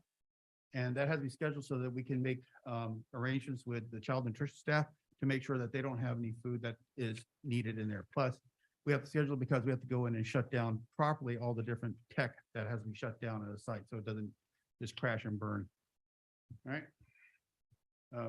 Some pictures of what the solar panels actually look like. We're really excited. Hopefully we get the Beatty and the Buena Park Middle School front parking lots back to us here at the end of the month. All right. We've had a lot of AC issues, right? A lot of AC issues. We have one AC technician, and just today we had 45 calls in for AC work. Our response is about 24 hours and trying to get into systems. We can't always get everything because there's a lot of parts on back order, and some parts are on order for 22 weeks. We have no control over that. Classrooms that need parts for AC repair, we try to get AC portable units assigned into them. And then we just are doing what we can. And with one AC mechanic in there that we can get on site, it is quite a bit of this summer heat, and this heat year was unprecedented right now. Like, we also have diversified our consulting group that comes out for hours, correct? Correct. We have The board has received, at least the work orders we have received from our secretaries, that they receive a table every week. I think that was asked by board member Tharwa. I think you had asked for AC updates from school sites, and we provide that table. But this morning or this afternoon, mentioned that there are 45. We haven't had 45 we've had, you know, in the teens, and we try and get them as soon as we can. But we've had 45 just reported this afternoon, correct? Correct. So luckily, we're not in a heat wave like we were last week. We'll address those as soon as we can. One of the things that is going to help us is that we got this Cal-shaped grant, and I'm going to talk a little bit right now, that we're getting a survey done for all systems, so it would put us back on track to do preventive maintenance. Preventive maintenance is something that the district hasn't had in the maintenance field, so we're going to go back and do preventive maintenance. Mike Anderson has been working closely with Diversified to make sure we're on schedule for a lot of that information. One thing I do want to talk about is cybersecurity, like Board Member Chung said, LAUSD is attacked, right? Anyone can get attacked, as LAUSD hacking has shown us. The district has implemented several security initiatives, but the most reliable is a good backup procedure and being able to provide staff with cybersecurity ongoing training. And I'm working with the HR department to actually start putting that together. We do partner up with OCDE to provide the district with cybersecurity support, which means that if we got attacked, they'll come in and help us negotiate and maneuver between law enforcement, the different agencies, and how to get us back on track. All right. Cal-shaped ventilation program officially awarded to Buena Park Elementary School District 2 grants totaling $746,000. This is going to put CO2 monitoring systems in every single classroom, do a full strenuous survey of all of our AC units, and provide us with a preventative checks and service maintenance timeline for each AC unit. Once we get that, we can then determine which AC units can be replaced or repaired, and we have additional ESSER funds set aside just to do that. But we have to go through this process first so that we can use those ESSER funds appropriately and within their confined and legal aspects and fiscal aspects of their auditing. All right, contractors started at Pendleton last week and we started Whitaker this week. They will go back and install CO2 monitors and do filters as well. All right. Gilbert and Buena Park Middle School is next, and we have to go out to bid for the remaining $280,000 for the Cal-shaped grant. The survey allows the district to identify AC units that need to be immediately replaced and provide the district with AC preventive maintenance schedule. Okay. And that's the end of our things. Is there any questions? I wanted to ask about the portable ACs. How many do we have now? You were saying We that have last week 8. we were trying to get more. We have 8 and we have 5 being requested on order, the larger units. Because these little ones are 250 square foot to 300 square foot. They don't push a lot of air. So when we put one in, we try to give them a fan too. We all ask that they turn their air purifier units on, but we are trying to get larger units that do 1,200 square foot. Those are really on back order, and we're just put our order in and we're just waiting for them to tell us when they can come here. Are we able to take pieces from classrooms that are not being used, like their AC units, or are we not allowed to do that? We are, but most of the classrooms that are not being used don't have the same AC systems that we process. They're different across the different. Our portables have something, they're 30 years old. Those portables do not match up with the portables that are 25 years old. The fixed buildings have certain AC units that are different, like at Corey and Buena Park Beatty Middle School. They have what's known as a multi-zone system. Those are not compatible with the single unit zone systems. So there's a lot of variance in how a district has AC pushed out. And again, this ventilation thing, one of the things that Mike had mentioned to me was we had put up screens in front of our AC units, right? Really nice screens that say, you know, Pendleton School, Buena Park Middle School, some of those units that are above the roof, right? One of the things that the consultants came out and said is you're killing yourselves because you're not allowing the air to come in. Those screens are not preventing the air from coming in. So we're gonna pull them off, right? So good ideas, right? At the time they look great for school culture, you know, school climate, but not our best practice for using. And I have to thank Pendleton for prompting me that, because as soon as I heard that, I talked to the contractor, said specifically, what do we do? He says, well, just take the ones in front of the gates off. Let the chillers or the compressors and the coils get the air they need. So we'll work through that. We'll continue to work through that and keep the board updated. Yes, Rodney? I had a question about the survey that you're going to be doing to check about the preventative maintenance. Do you have an idea about how long that will take? The survey takes about a week, week and a half for school. The larger schools will take about 2 weeks. Okay, thank you. Any other questions? No. Thank you for the report. Thank you.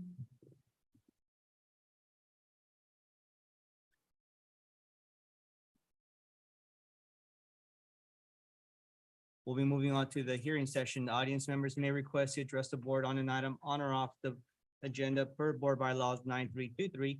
Individual speakers shall be allowed 3 minutes to address the governing board on each agenda or non-agenda item. The board limits the total time for public input on each item to 20 minutes. The total time allowed for public comment shall be 30 minutes. Audience members wishing to address the board during the hearing session of the agenda should fill out a request to address the governing board form and turn it into the executive assistant prior to the board holding the hearing session. Dr. Miramontes? Yeah, we have 2 cards. You've got them in front of you. I have I'm them not here. sure what order they. We'll start with Carol Bright.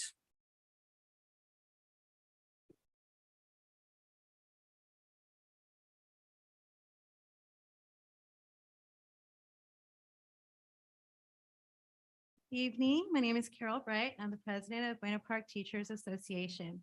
Buena Park Teachers Association would like to take this opportunity to thank all of our members for the dedication and flexibility they have demonstrated in the first several weeks of school. As we've heard, there are some facility issues.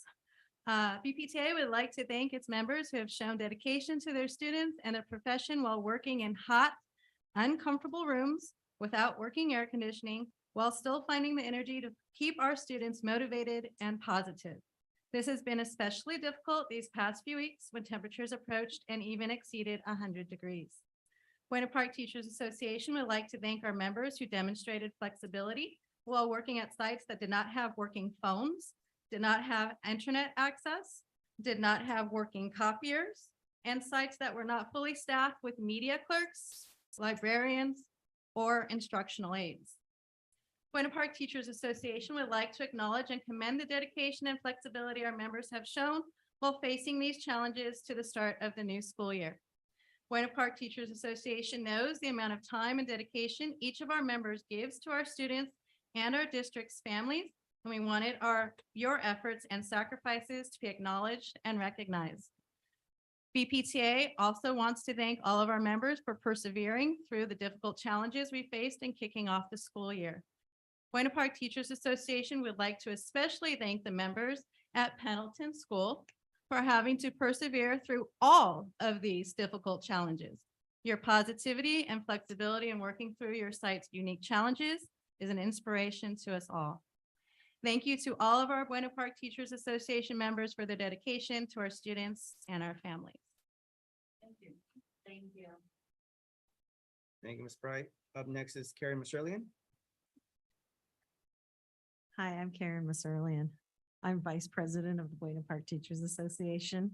And on Friday, Carol Bright and I were able to spend some time visiting Pendleton School, which, as you've heard, is undergoing a pretty extensive renovation. You know, despite the incredible and wonderful efforts of their principal and a staff that has really banded together to help each other with things that they never imagined they would have to do, they're not very satisfied with the teaching and the working conditions that the district office has provided for them. And from what I witnessed, there appears to be a lack of planning from the district office. You know, the DO seems to be more reactive to the issues that they're facing than being proactive. You know, one thing they did do, and I was there to see it, Yvette Cantu came by on Friday to meet with staff individually to discuss their concerns. That was a great step forward.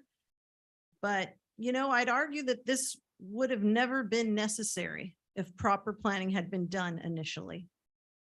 You know, we all understand there are going to be problems. You know, you're going through an extensive renovation.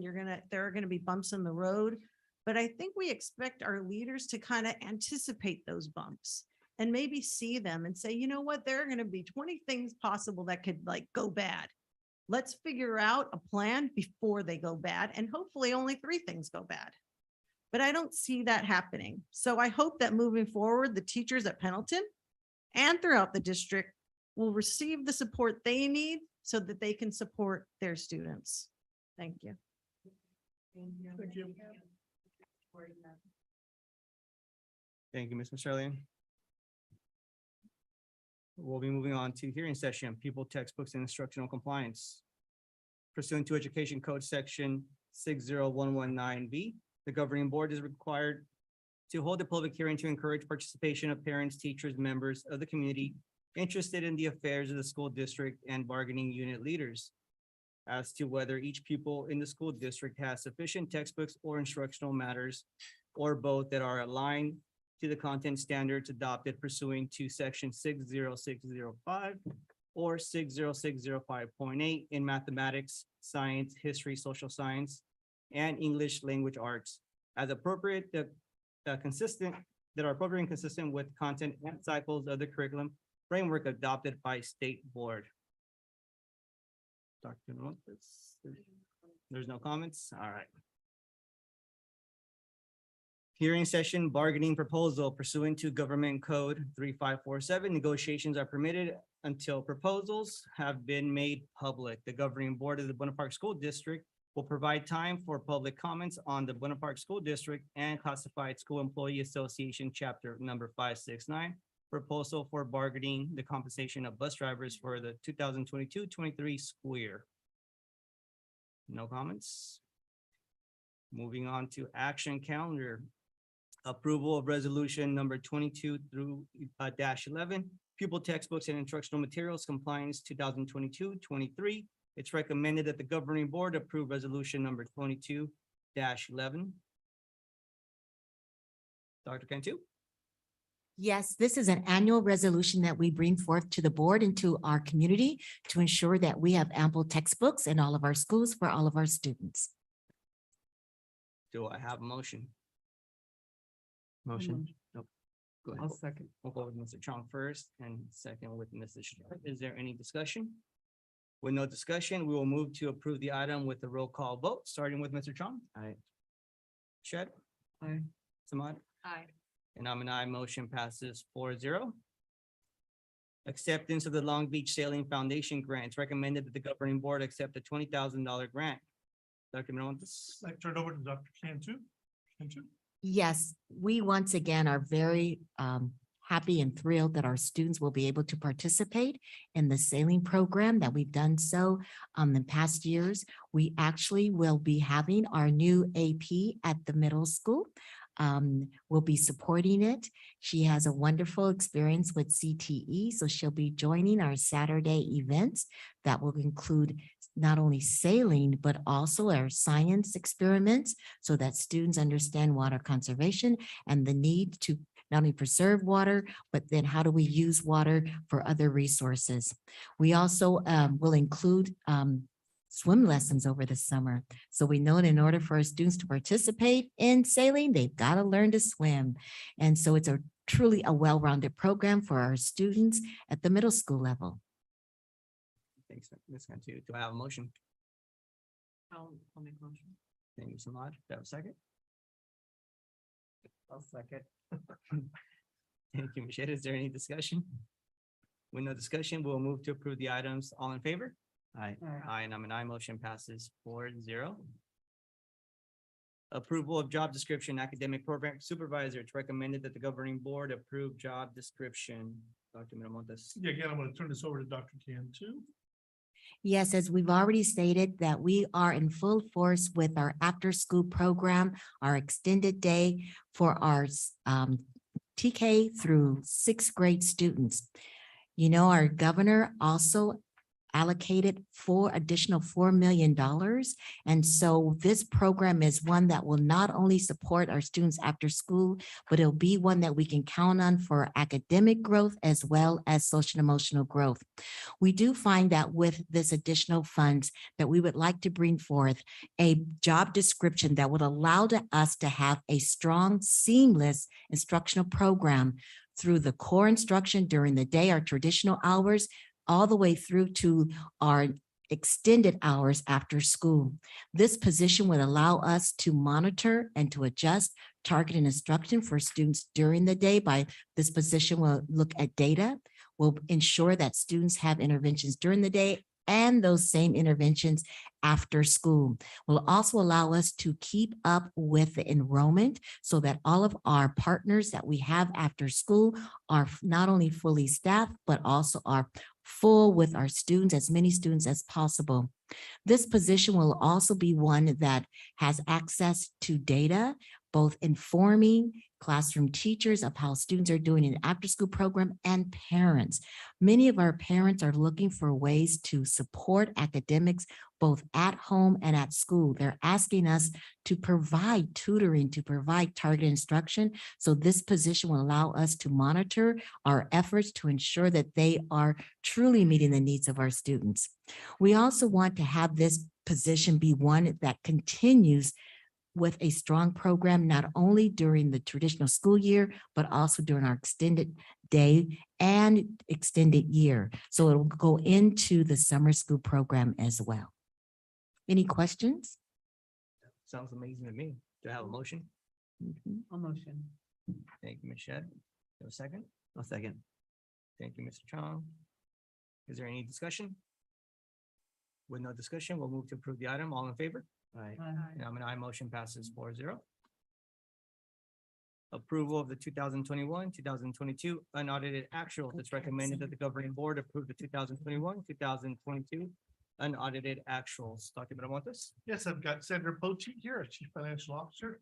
That's going to provide the board an overview of the unaudited actuals. Mrs. Pochi? Good evening, board members, superintendent, and community members.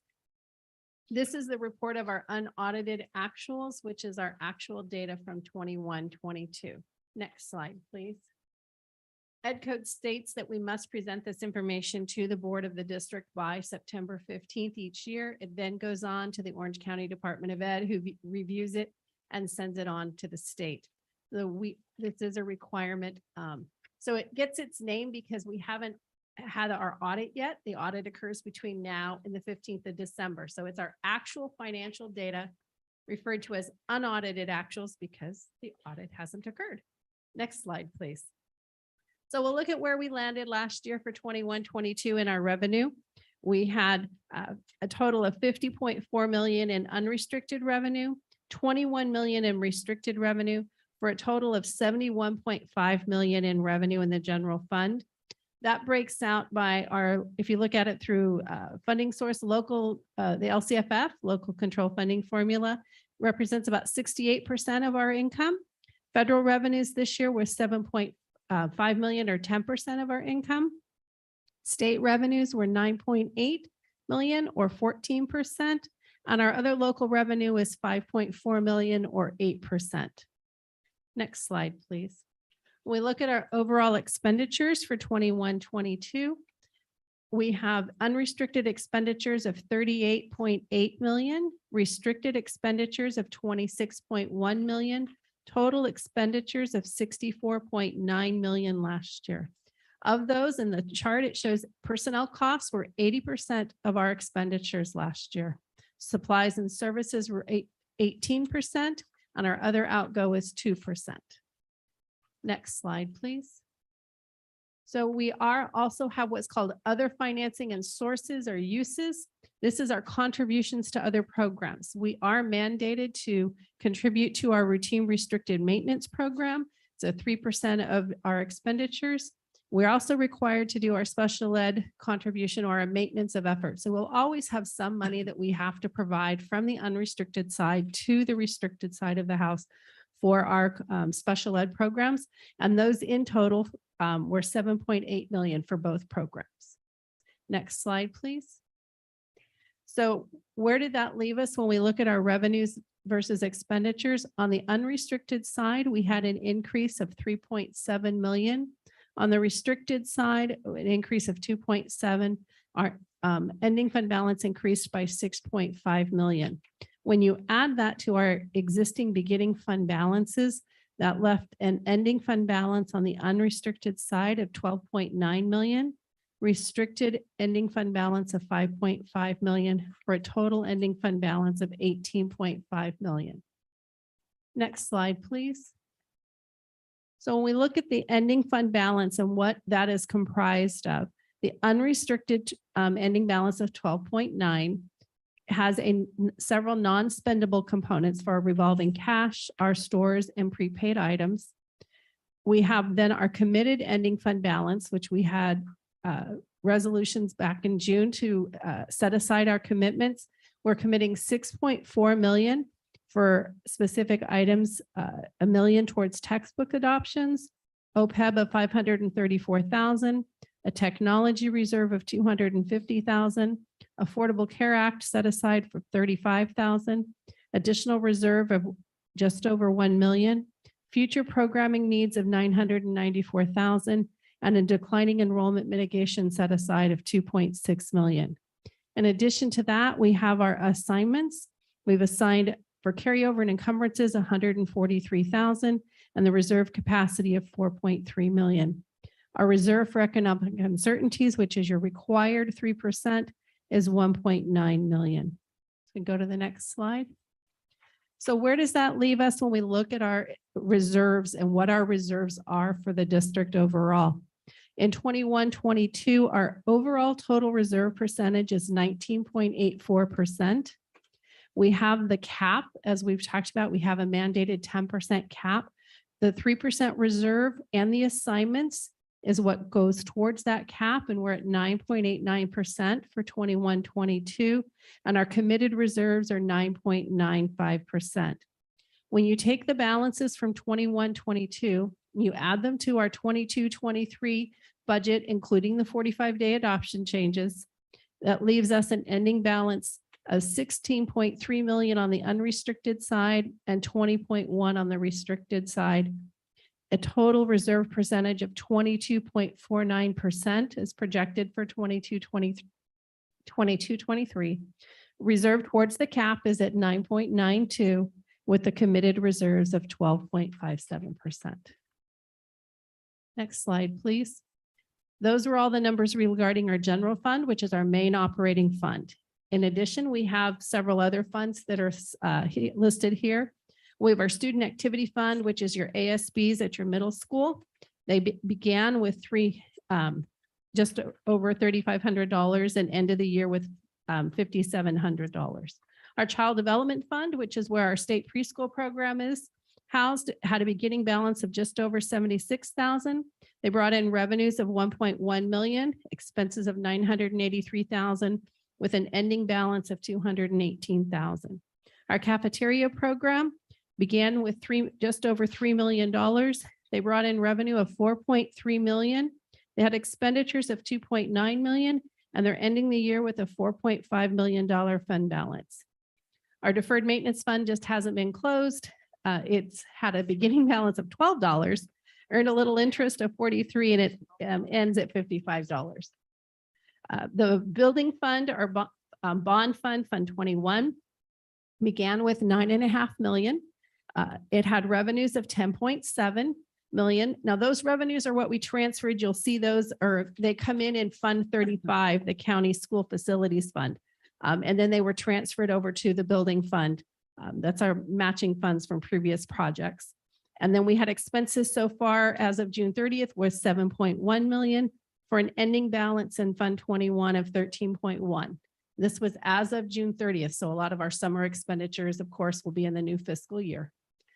Our capital facilities fund began with 489,000. We had revenues of 650,000. We spent just over $1 million, and we have a remaining balance of 136,000. Your county school facilities fund, which is where state reimbursement funding comes in, started with just over $7,000. 10.8 million came in and was transferred and leaves us with a $7,000 balance. Our capital reserves, but Fund 40 Special Reserve had a beginning balance of 6.9 million. We had revenues of 816,000. We had expenditures of 1.1 million, and we ended it with 6.6 million in the Fund 40. Fund 51 is the bond interest and redemption fund, which is housed at the county treasury's office. This is what pays the bonds to the bondholders, where the taxes are collected from the community and then paid to the bond issuers. We had a beginning balance of 3.4 million, revenues were 5.7, expenditures were 4.3 million. And the ending balance on June 30th was 4.7 million. Are there any questions? So the LCFF formula of averages and that the whole thing we're talking where they were kind of waiting when the revise came out last year and saying like average of ADA versus like all these percentages. Is this number going to, this is unaudited, but are the numbers going to be based on like more the formula that we've just also that maintains our income revenue to be the same this year, kind of like at a higher average so that we're not looking for that cliff, or is that cliff coming? That's for this coming year in 22-23, where we're going to see all those adjustments. So this is what we had last year, 21-22 actual. So our local control funding formula was based on the greater of current year or prior. So our prior year was definitely greater because they gave us a hold harmless of your 1920 ADA was held over as a hold harmless of 2021. So we were automatically greater than where we would have been. So the new legislation that gives us the chance to use 3 years and rolling average and those things and being able to replace the higher ADA percentage, that'll provide us future income and future protections starting in this year, 22-23 forward. Did that answer your question or no? Yes. And then, so in looking at projection right now of just this year to next year and how unrestricted is growing a little bit, is that based off of just the LCFF or is that including all the one-time monies and stuff that we're expecting? That included what we knew at the 45 days. So any new monies, most of the new money was in the restricted side. So the two big block grants were on the restricted side. We do anticipate some new money that is included in here for the state augmenting above the COLA. So that was included in our 45-day, and that is in these numbers in that final slide about the reserve. Thank you. Any other comments? No comments from me. Thank you for the report. Nobody tell Mr. Richard Holash that yours was a little shorter, but nobody tell him that. Do I have a motion? Have this approved? I'll make a motion. Thank you, Ms. Ahmad. I'll second. Thank you, Ms. Shedd. Is there any discussion? With no discussion, we'll move this item to be approved. All in favor? All right. And I'm an aye. Motion passes 4-0. Approval resolution number 22-12, approving the actual GAN appropriation limit for 2021, 2022, and the estimated GAN appropriations limit for 2022-23. It's recommended that the governing board approve resolution number 22-12. Dr. Manamontes. I'm going to allow Sandy Pote, I'm going to give her the honor to explain this. I know this is an annual thing we do every year, but she does a much better job of explaining this. This is an old calculation that comes from 1978. Jarvis Gann Amendment that set the constitutional limits in the state of California on the allowable growth in expenditures within the state in government spending. And it applies to us. So it looks at our calculations of how much revenue we earn, looks at that, what we're allowed in growth, and if we meet that. It is very rare not to meet the appropriations limit for a school district. So we have met our limit and it gives us a preliminary GAN limit for next year. The state, however, might have trouble meeting theirs, but we've met ours without any trouble. Thank you. Do I have a motion? Motion. Thank you, Mr. Chong. Do you have a second? Second. Thank you, Ms. Shedd. Is there any discussion on this item? With no discussion, we'll move this item to a roll call vote, starting with Mr. Chong. Aye. Ms. Shedd. Aye. Ms. Ahmad. Aye. And I'm an aye, motion passes 4-0. Approve early notification of retirement bonus to certificated employees. It's recommended that the governing board approve authorizing staff to offer the early notification of retirement bonus to certificated employees. Dr. Miramontes. Yes, I mean, someone mentioned the one-time dollars that have come in, so one of the things we're gonna slice a little of this in the cabinet, we talked about this early notification of retirement bonus. And I'll let Mr. Harrison, our Chief Personnel Officer, talk a little bit about this. It's a great opportunity for us to just help ourselves out as we start to recruit. As I've mentioned before, we have an aging teaching force, and the earlier we know, the better it is for our district recruiting efforts. Mr. Harrison? Good evening, members of the governing board. Each year, along with Mrs. Porteet, Personnel Services studies the enrollment trends to determine appropriate certificated staffing across our school sites. We want to ensure that we have all of our credential needs met and to conduct any necessary recruitment for certificated staff during the spring when possible, as this is the time when we see the strongest candidates applying. This past year, we had some teachers provide late notice of retirement or resignation. One of those instances coming just 1 week before school began. Understandably, life circumstances sometimes prevent early notice, but this item provides a special acknowledgement for any certificated staff that can provide early notice. BPSD has provided retirement incentive programs in several of the past years, and while such incentives cannot fiscally be offered every year, we think this item provides a win-win for those who may be ready to take a bow and to be recognized. Any questions about this item? When's the date for that? If teachers will let us know by December 1st, this allows ample time for us to plan for anything that might be needed in the realm of credentials to specific areas, and then also to be able to put plans in place for what types of recruitments would take place in the early spring. December 1st. Correct. Do I have a motion? No questions from me. Any questions from anybody else or comments? No. Do I have a motion? I'll make a motion. Thank you, Mr. Mott. Do I have a second? Second. Thank you, Mr. Chong. Is there any discussion? With no discussion, we'll move this item to be approved. All in favor? Aye. And I'm an aye, motion passes 4-0. Moving on to action to extend the term of the superintendent contract and revise superintendent salary. It's recommended that the governing board approve the superintendent's employment contract amendment and revised salary schedule. As reported after closed session at the August 22nd, 2022 board meeting, the governing board approved the superintendent's evaluation. In response to the positive evaluation, this action item recommends an extension of the superintendent's contract to June 30th, 2026, as well as a revision to the superintendent's salary schedule effective July 1st, 2022, which is attached to the exhibit. There are no changes to the superintendent's fringe benefits, including the vehicle allowance and community development stipend and health insurance. The revision to the salary schedule reflects adjustments to future steps in recognition of maintaining an attractive compensation package. Do I have a motion? Motion. Thank you, Mr. Mott. Do I have a second? A second. I'm sorry, Ms. Shedd. So sorry. And second, Mr. Chong. Is there any discussion? With no discussion, we'll move this item to be approved. All in favor? Aye. Aye. And I'm an aye, motion passes 4-0.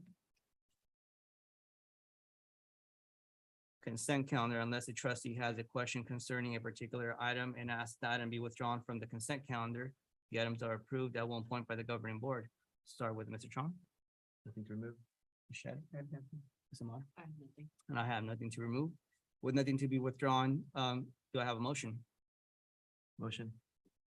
Thank you, Mr. Chong. Do I have a second? I'll second. Thank you, Mr. Ahmad. With no discussion, we'll move this item to be approved. All in favor? Aye. And I'm an aye, motion passes 4-0. Information and correspondence, Dr. Miramontes. Yes, we've got the Mabel Pendleton. Is this correct? Gilbert School actually is going to be our next school up, and I know that board member Ahmad had asked about Leslie Milch. Being in part, she couldn't make it on that day, so it'd be a perfect opportunity for us to also acknowledge her work that she does in the community for us on that evening as well. So we'll add that to it. We'll invite her here. But the Gilbert School report, and then again, facilities modernization update. Hopefully we've got better news about how far along we're going. Hopefully we've got the locker rooms in and other things that we're expecting to happen. So that concludes the information and correspondence section. Right. I think that's a great recommendation by Ms. Ahmad to have Mrs. Milch be here on that day, so that's a great idea. We'll be moving on to closed session conferences with Dr. Ramon Benamonte, Superintendent of the Buena Park School District, Labor Relations, Buena Park Teachers Association Government Conference Code number 54957.6, Labor Relations, California School Employee Association, Chapter number 569, Government Conference Code number 5495.76, Labor Relations, Non-Representative Management and Confidential Contract Employees, Government Conference Code number 54957.6, Public Employee Discipline, Dismissal, Release. Do I have a motion to go into closed session? A motion. Thank you, Michelle. Do I have a second? Second. Thank you, Mr. Chong. All in favor? And I'm an aye. Motion passes 4-0. Governing Board meeting is called into closed session today at 7:05.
All right, reconvene. Do I have a motion to reconvene? I'll make a motion. A Thank second. you, Ms. Ahmad. Thank you, Ms. Shed. All in favor? Aye. Aye. And I'm an aye. Motion passes 4-0. Government Board meeting reconvened at 8 PM. Exactly. Adjournment, reporting out of closed session. There's nothing to report out of closed session. Moving on to adjournment. Do I have a motion? Motion. Thank you, Mr. Chong. Do I have a second? I'll second. Thank you, Ms. Ahmad. All in favor? Aye. And I'm an aye. Motion passes 4-0. Governing Board meeting adjourned at 8:01.